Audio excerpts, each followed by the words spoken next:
Hello, everyone, and I hope each and every one of you is doing great. Welcome back again to our channel, Tutoring Made Easy.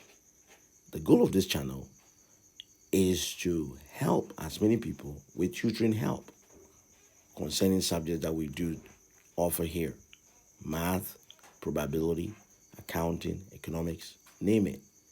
Our goal is to make these subjects enjoyable and comfortable while you embark on those journeys.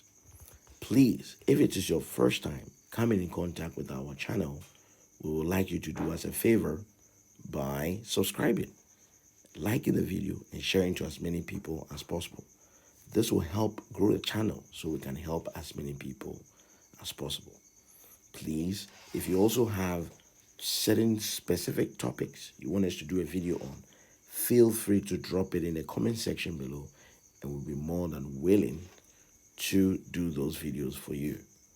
If you're already a subscriber, thank you for supporting this channel. Today, in this video, we are going to continue the topic that we started on demand, or the subject economics. We are looking at the law of demand and the demand curve. Now, what is the law of demand?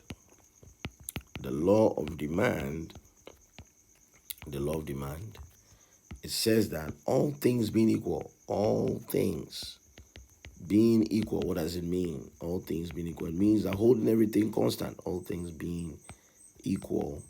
It means holding every other thing constant, holding every other thing constant. And then all things being equal in Latin is known as ceteris paribus.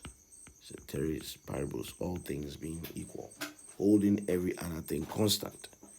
The law of demand says that all things being equal, or holding every other thing constant, when the price of a commodity, when a price of a product is high, the consumer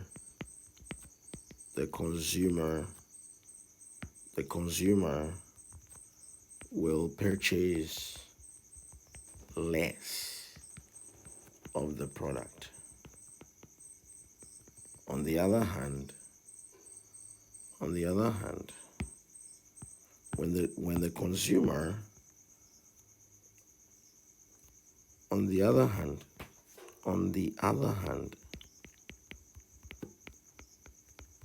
when the consumer, when the price is low, the consumer will purchase more of that product. So this is the law of demand. The law of demand. Or however, there is something known as, there's a certain concept known as the deviation from the law. There's something known as the deviation from the law.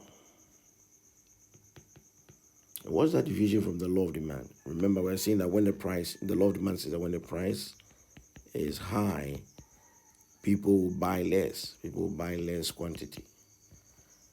If the price is low, they will rather buy more quantity. They'll buy more. The deviation from the law says that when the price is rather high, the consumer is still buying more. It's a deviation. If the price is low, they don't buy. They are not going to buy more. They buy less. So this is called the deviation from the law. One of the reasons, or one example of such a situation, is what we call the ostentatious goods. Ostentatious goods, known as luxurious goods, luxury goods. What kind of goods are luxury goods? Let's say you're looking at luxury cars. People will still buy more, no matter whether the price goes up or not. Luxury goods, jewelries, expensive jewelries. Yeah, this name a few. The other one, the other type of good is like tobacco. Tobacco. When the price is spiked or is increased, people will still use it, will buy more, even though it's against their health. So there's a deviation from the law, and we have the law that all things being equal, people buy more. They will buy more when the price is less, and they'll rather buy less when the price is more. That is the law of demand. The next thing we're going to look at, we're going to look at the demand curve. We're going to look at the demand curve. We are going to look at the demand curve. We're going to look at the demand curve. So let's imagine that we have a demand curve. We have an axis. We have an axis for price. Let's imagine this is price, which is on the x-axis. This, let's say in dollars, our price in dollars. Then this is the x-axis, and this is the y-axis. And this axis, we have, let's say, quantity. We have what we call quantity here, maybe quantity, which can be written as maybe QTY, like this. And then price can be written as PX, like that. And then we are saying that the demand curve is like this, is downward sloping. So the demand curve is downward sloping, downward sloping. It's a downward sloping curve. It's a downward sloping curve. Why?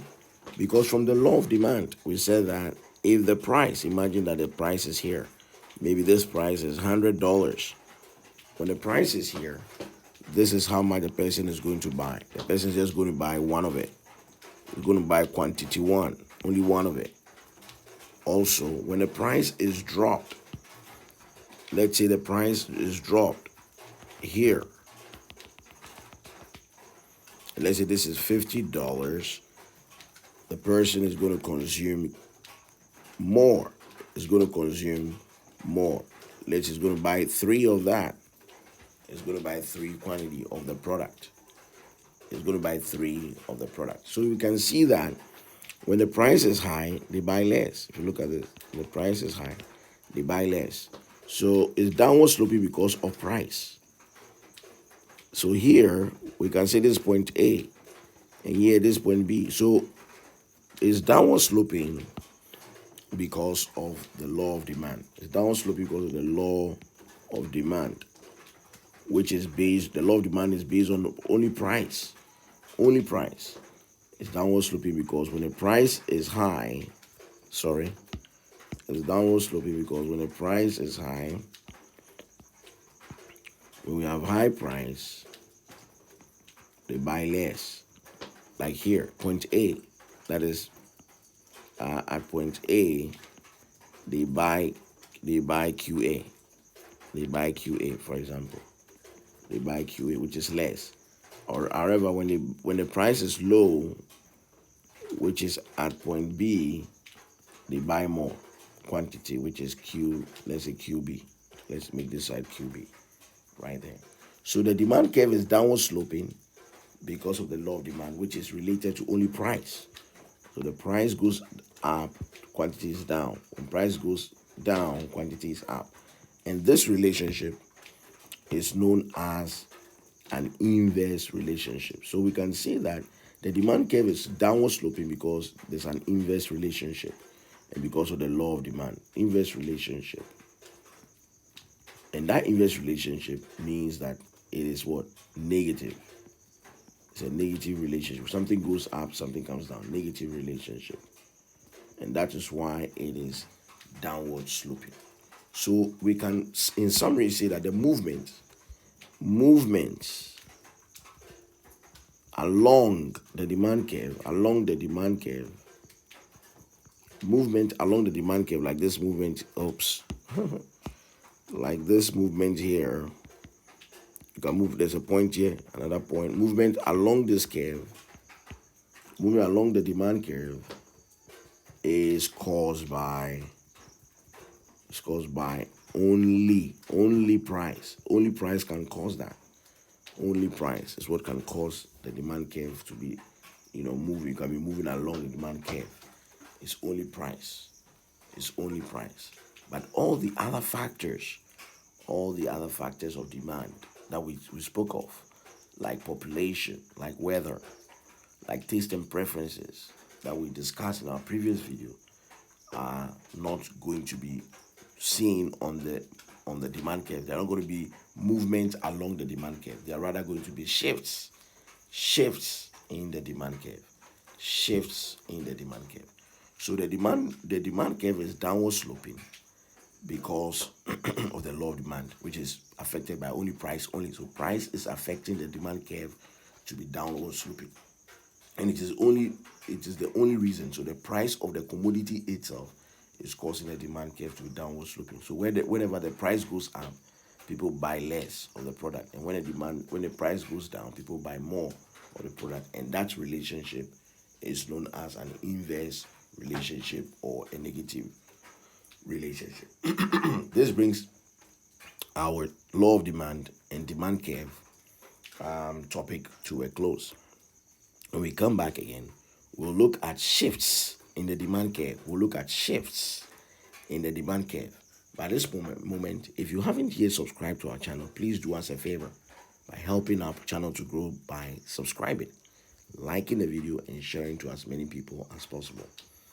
If you have specific topics you want us to do a video on, feel free and drop those topics in the comment section below, and we'll be more than willing to do those videos for you.